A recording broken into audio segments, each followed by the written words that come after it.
The story opens with a sweeping shot high across the tree line of a lush, green rainforest. Intercut is a sequence of images of Jake Sully, Sam Worthington, a crippled war veteran and former Marine. He wakes up in a giant spaceship on its way to Pandora, a thickly forested Earth-like moon orbiting Polyphemus, a giant blue planet similar to Jupiter. He is one of a large number of passengers, all waking up after almost 6 years of cryosleep en route to Pandora. Drifting out of his sleeping pod in 0G, he's tended by the ship's staff. He opens his locker, which is marked Sully T. Jake tells us that he has a deceased twin brother, Tom, a scientist, who was to be part of a high-level program overseen by corporate and military strategists to study the environment and inhabitants of Pandora. Because Jack and his brother are an exact genetic match, he was presented with a unique opportunity: take over his brother's contract with a corporate military entity and travel light years away to an outpost on the previously glimpsed world, Pandora. Acknowledging the notions of being free and having a fresh start, Jake agrees to the deal as his brother's body is cremated. Now being transported from the spaceship to Pandora via shuttle, Jake is one of many soldiers and civilian personnel about to touch down on Pandora, some 4.3 light-years from Earth. We catch views of the base and its construction and immense mining machines digging up the soil in a large quarry as Jack ponders his new role. The passengers are all instructed to wear a full-face breathing mask since the atmosphere of the planet will not support human life. 20 seconds of exposure to the poisonous atmosphere of the planet causes unconsciousness, with death occurring about 4 minutes later. While the other passengers disembark and take their first steps onto the base, called Hell's Gate, which is surrounded by a huge perimeter fence. Jake follows them in his wheelchair, earning the moniker Meals on Wheels from a few haughty Marines. He acknowledges through voiceover that he lost the use of his legs during one of his tours of duty on Earth, and while a spinal injury like his can be fixed, it takes money, which is tough to come by in the present economy. Jake goes immediately to a military briefing where Colonel Miles Quaritch, Stephen Lang, is addressing the assembled soldiers and a few civilians who have come along. He reminds them they're not in Kansas anymore, and he tells them about Pandora's indigenous population, the Navy. Quaritch, sporting a heavy set of scars on the side of his head, says they are hard to kill and practically everything out there will try to kill you. And, while it's his job to keep his people alive, he says he will not succeed in this task, not with all of you. If they wish to survive, he continues, they will have to follow Pandora rules.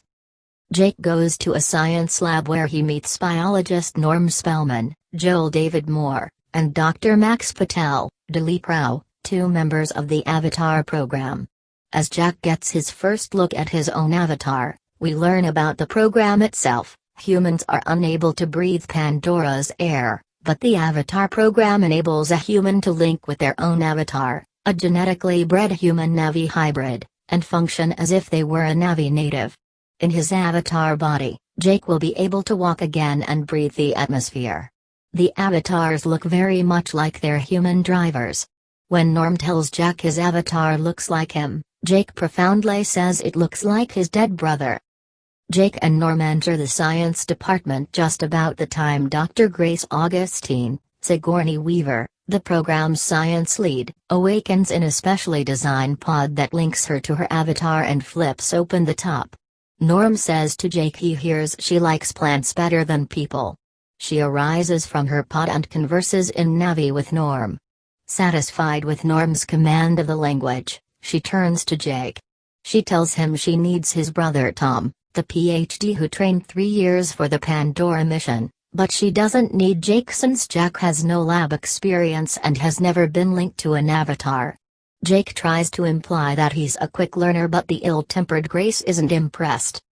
Grace storms off to the base's control room to confront Parker Selfridge, Giovanni Ribisi, base commander and representative for the Resources Development Administration, RDA, a corporation that oversees all military and other personnel on the colony. He tells her Jake will serve as a security escort on her team while they're on the planet's surface. Grace tells Parker she needs a researcher, not a jarhead dropout. She doubts Jack will be of any use to her botanical research. Parker replies, saying he disagrees, saying they lucked out with Jake. Since he's a perfect genetic match for the avatar intended for his twin brother, they can use his military skills in an avatar body toward the overall objective of the operation, mining the mineral unobtainium, a potent source of energy that sells for many millions a kilo, and can bring cheap power back to a dying Earth. Parker tells Grace one way to help accomplish this objective is to win the hearts and minds of the natives, to obtain their cooperation. Grace argues that many of the Na'vi have been killed by the military under the auspices of Selfridge's operation. Back in the lab next morning, Jake and Norm are linked to their avatars for the first time. Jake, in his avatar, wakes up in a different room with other avatars and staff. Within a few moments, Jake is making his handlers nervous because, overjoyed with his ability to move his legs again, he is moving too quickly and trying to walk, the first time he has been able to do so since becoming a paraplegic. The human lab workers cannot stop him. A Na'vi is over 10 feet tall, sometimes closer to 12 feet, and far stronger than humans. When his long tail knocks over instruments, a staff member tells him to stop and lie down again. Jake ignores him and bursts out of the room and into the daylight. He finds himself in a recreation area where other avatars are playing sports and staff, in their protective gear, are performing various duties. Jake meets Grace's avatar, who, better tempered than human Grace, accompanies Jack to the barracks where he is eventually encouraged to rest. Before he lies down to sleep, Jake inspects his neural queue, a long appendage that looks like a braid of hair. At the end of his queue is a cluster of hidden tendrils. When the avatar sleeps, the link is broken and Jake himself awakens. Jake later meets Trudy Chacon, Michelle Rodriguez, a retired Marine pilot with whom he'll spend several weeks getting used to his avatar and exploring Pandora. Jake will serve as the door gunner on her crew. Jake meets with Colonel Quaritch, who is lifting weights. The colonel tells Jack he's looked up his service record and was impressed with what he accomplished on some of his tours, including one in Venezuela. The colonel warns Jack about the dangers awaiting him on Pandora.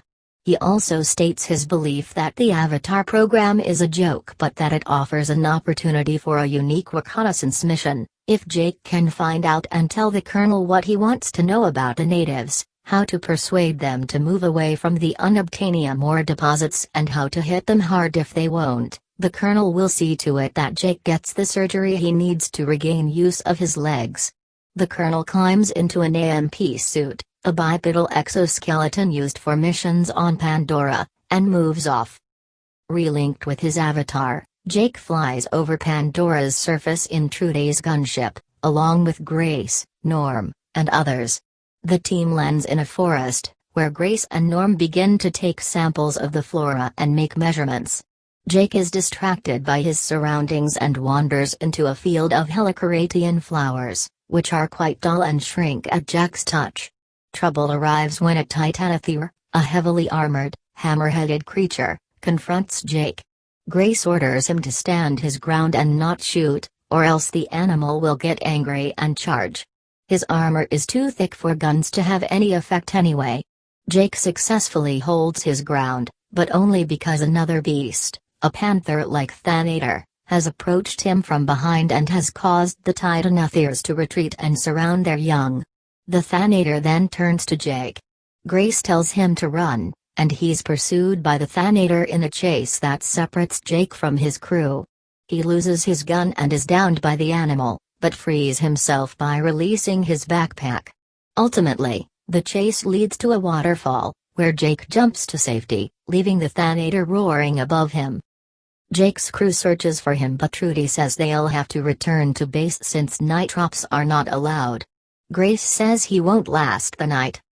It's now night and we see Jake sharpening a long stick into a spear. Jake is being watched from above, this time by a Na'vi. The Na'vi aims an arrow at Jake and is about to shoot, but decides against it when small, ethereal, luminescent creatures land on her bow. Later we learn they are very pure spirits, also known as the seeds of Iwa, the Navi's all-powerful god. The archer retreats. Jake is stalked by a pack of viper wolves. He dips the end of his spear into a combustible pitch-like liquid. He lights the end and uses it as a torch against the viper wolves, who encircle him, teeth bared, jaws gnashing. The animals attack Jake, he fights back, kills some, and is taken down by others. The archer who is observing Jake joins the battle on his side. She kills some viper wolves and causes the rest to flee. She tenderly puts out of their misery some whimpering wounded animals and says prayers over them. Jake attempts to thank her for helping him fight off the attackers.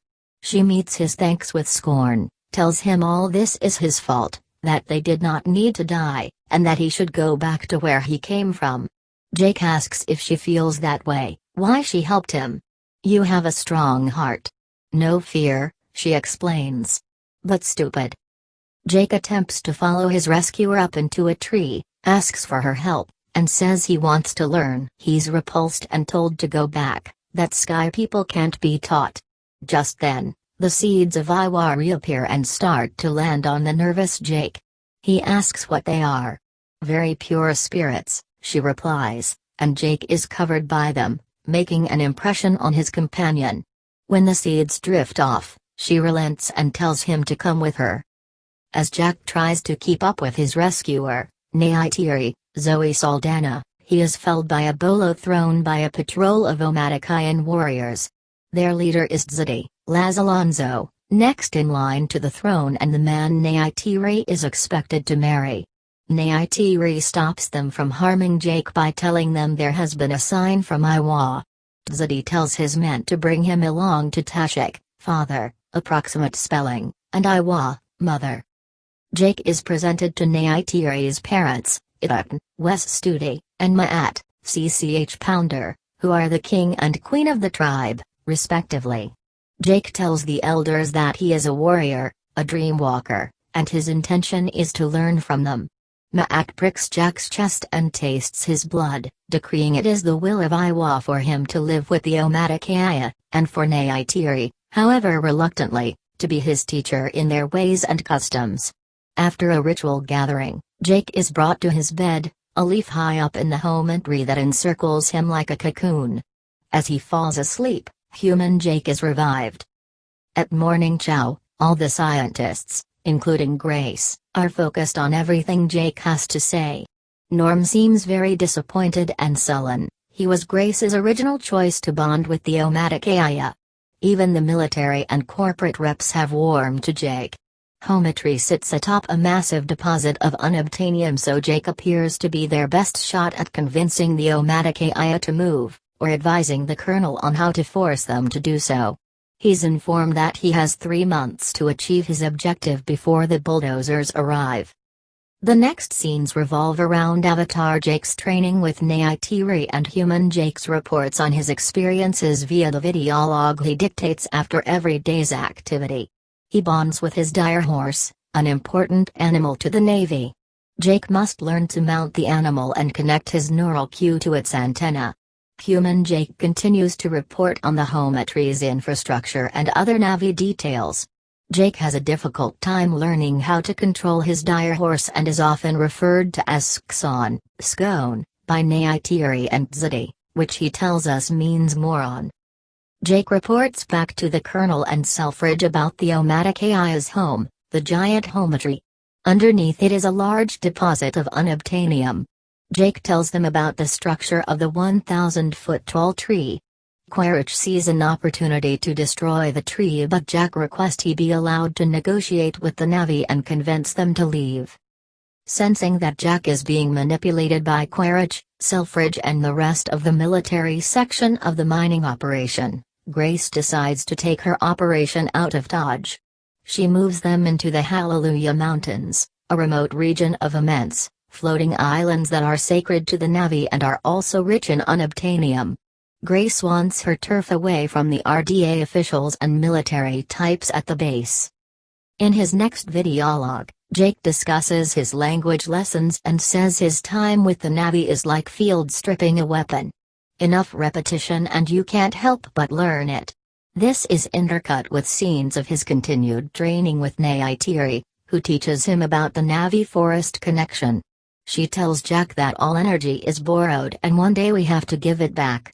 Jake seems to comprehend this, and as he says a prayer for an animal he hunted and just killed, Neytiri says that he is ready for an important rite of passage, to bond with and ride a Declan, a flying mountain banshee. To reach the banshee's nesting grounds, Jake must accompany Neytiri, Zati and 2 other Navi trainees to the highest region of the Hallelujah Mountains. Several factors, the height, the ferocity of the untamed banshees, make this a dangerous lesson, but Jack's lack of fear and successful bond with his banshee earn him the grudging respect of the Navi warriors present, even Zati.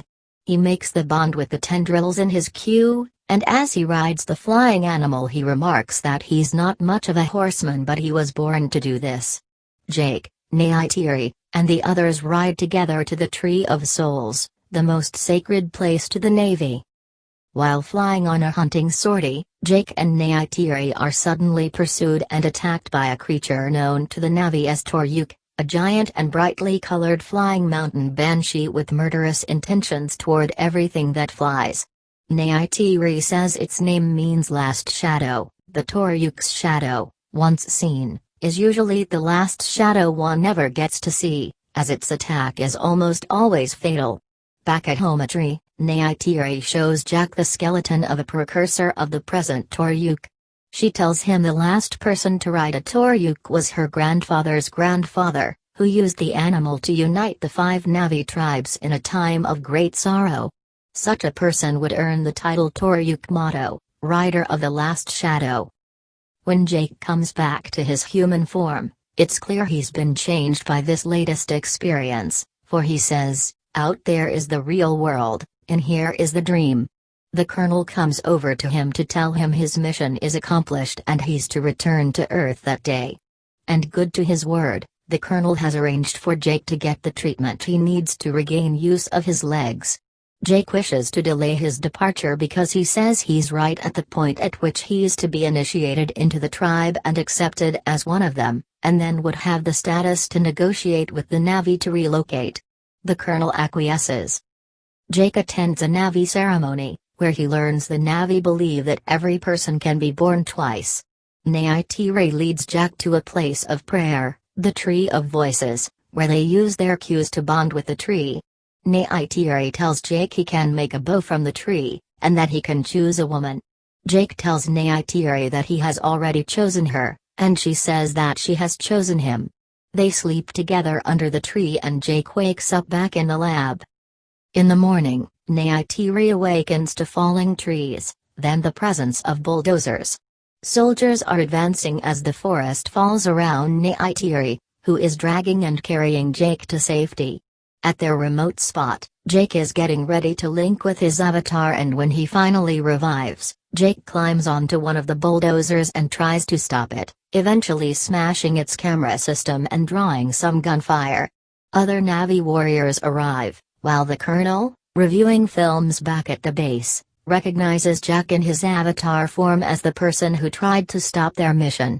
The bulldozers continue their operation, wiping out the sacred ground. At Hometry, the Navi want war. Grace and Jake argue against it. There's an intense debate.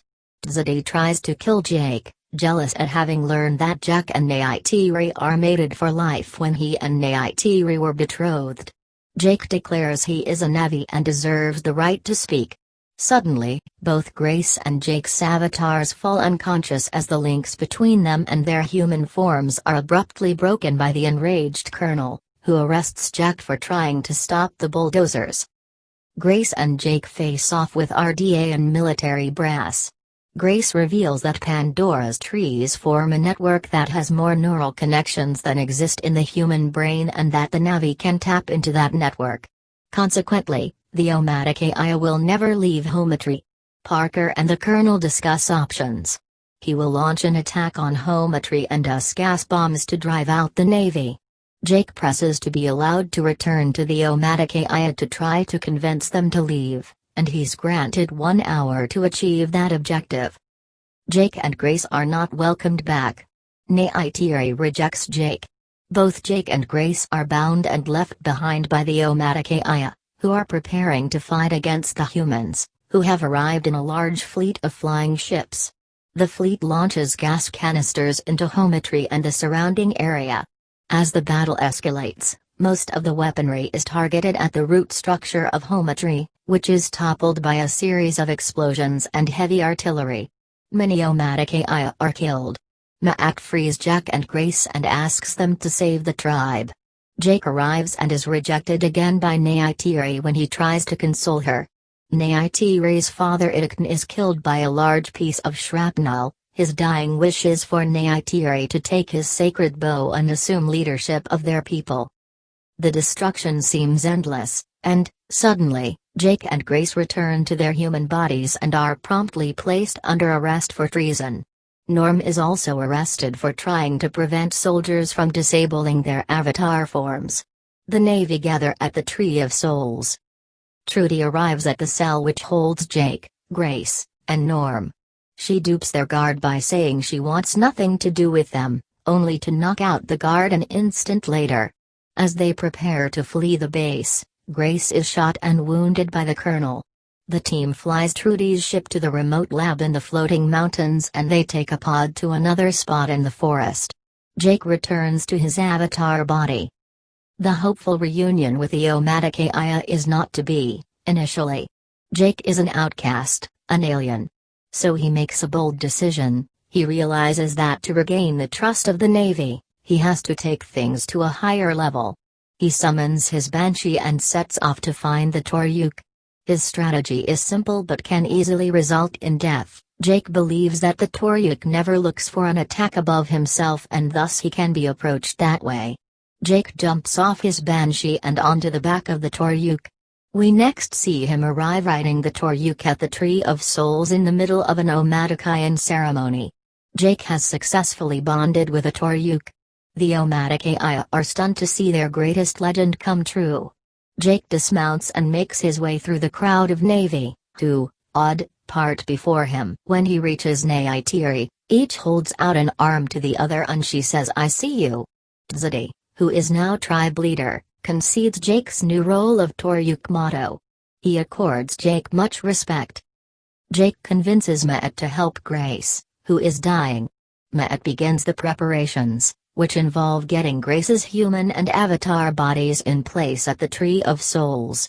The idea is to permanently transfer Grace's consciousness to her avatar. Ma'at lets it be known that Grace must pass through the Eye of Iwa, and that the Great Mother might choose to let her pass through to her avatar self, or she might opt to have Grace remain with her. The ritual is not successful, though before she dies, Grace tells Jack that she has seen Iwa. Jake, heartbroken and furious, speaks as Toryuk motto and says it's time to send a message to the Sky People that this is the Navy's, land. But to do so, they first must go to each of the Navi clans to ask them to come and fight as one.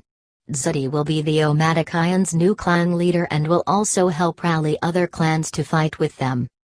The human military have picked up the infusion of Navi into the area, from a few hundred to 2,000 within a day.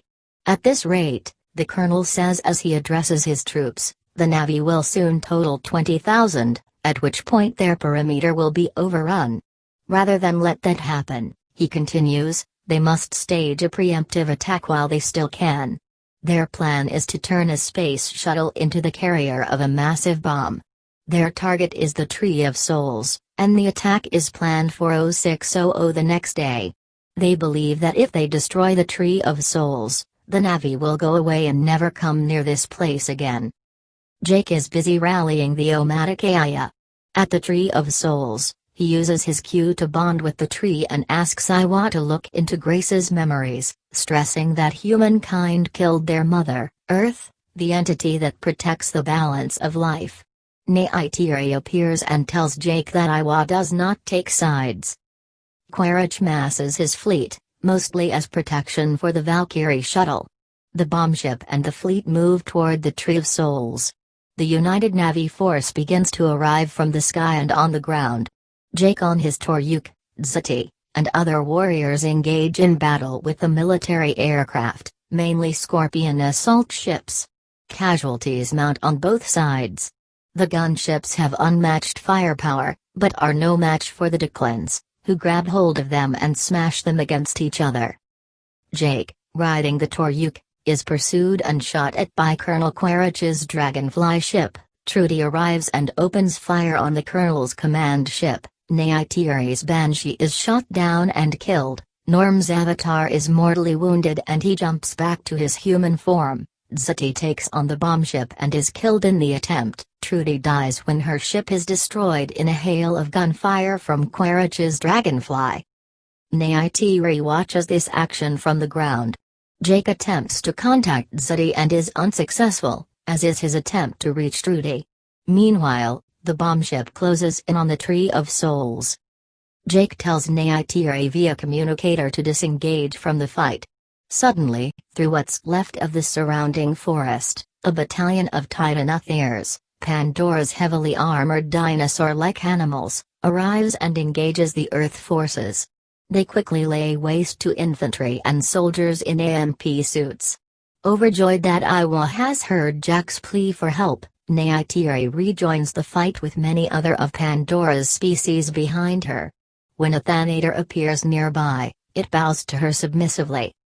Jake and his Toryuk take to the sky to confront the bomb ship as the military's ground forces retreat in disarray. Approaching from above, Jake grenades the bomb ship.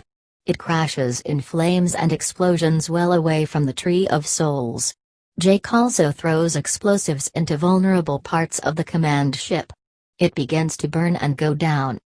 Colonel Quaritch puts on an AMP suit and jumps free of the command ship before it disintegrates in a ball of flames. He finds himself at the temporary camp set up by Grace. In the camp, Jake is inside his avatar pod. Quaritch, set on killing Jake, is now attacked by a Thanator that Neytiri had bonded with and ridden to the site. With the aid of his AMP suit, the Colonel kills the Thanator and Neytiri is trapped underneath it. Before the Colonel has a chance to kill Neytiri, Jake arrives in his avatar. The two engage in combat, the Colonel in his AMP suit and Jake as his avatar, armed only with a piece of pipe. Jake smashes the suit's plastic canopy, the Colonel pops it off, dons a breathing mask, and, before he moves off toward the structures that house the pods, asks Jack how it feels to have betrayed his race. "You think you're one of them? Time to wake up," he taunts, as he smashes into the mobile lab, looking for Jake's pod, intent on destroying it and human Jake. The battle resumes. Jake is grabbed by an arm of the AMP suit and hangs from his queue before the Colonel. Meanwhile, Neytiri has almost freed herself. The Colonel now moves Jack closer to him and reaches for his knife, intending to finish Jake by slitting his throat. Suddenly, Neytiri shoots an arrow at the Colonel, impaling him through the center of his chest. The Colonel, reeling, is unable to continue his attack on Jake. Neytiri's second arrow lodges right next to the first. It brings the Colonel in the AMP suit to the ground. However, much damage has been done to the lab, which is leaking in the planet's poisonous atmosphere. Human Jake is awake but having difficulty both breathing and trying to get a mask on. Neytiri arrives and helps Jack on with his mask. Cradling human Jake, she says, "I see you." It's the first time they have seen each other face to face. Back at Hell's Gate, most of the remaining humans are being marched into a shuttle to be sent back to Earth. However, a select few Earth people, such as Norm and Dr. Patel, are invited to stay on Pandora. Jake signs off in his final videologue, where we learn that he has chosen to transfer his consciousness to his avatar for good. In a ceremony similar to Grace's, Jake passes through the Eye of Iwa, and wakes up in his avatar with Neytiri watching over him.